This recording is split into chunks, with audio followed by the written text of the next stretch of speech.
Syederalun, seorang warga Kebun Kelapa Kecamatan Idiraya, Kabupaten Aceh Timur, Erawati 60 tahun, menjadi korban hipnotis atau penipuan berkedok bantuan. Informasi diperoleh Serambi pada Rabu 22 Mei 2024. Pelaku, seorang laki-laki, datang dengan sepeda motor menggunakan baju warna hitam dan memakai helm. Pelaku memperkenalkan diri bernama Nasruddin dari kantor Kementerian Agama atau Kemenak Aceh Timur. Pelaku menawarkan bantuan kepada korban bantuan dari Kementerian Agama. Pelaku kemudian meminta uang atau emas untuk mencairkan bantuan dengan total emas 26 mayam. Namun saat itu korban hanya memegang emas 3 mayam berupa cincin di jarinya. Korban yang sudah terpengaruh dan setengah sadar langsung memberikan cincin emas itu kepada pelaku. Setelah memberikan cincin, pelaku langsung berangkat pergi. Setelah itu korban kembali tersadar dan cincin emasnya telah diserahkan.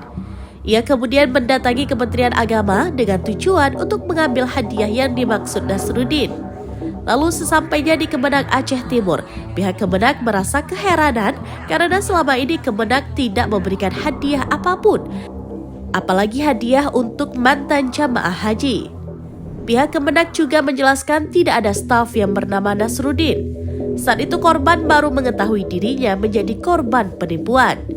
Sementara itu, Kepala Kemenak Aceh Timur, Salamina, saat dikonfirmasi Serambi membenarkan bahwa ada seorang yang bernama Erawati ke Kementerian Agama untuk menanyakan hadiah atau bantuan yang dimaksud.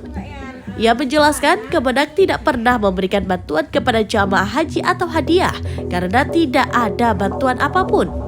Ia menghimbau untuk masyarakat Aceh Timur agar tidak tertipu oleh oknum-oknum yang mengaku dari institusi pemerintahan.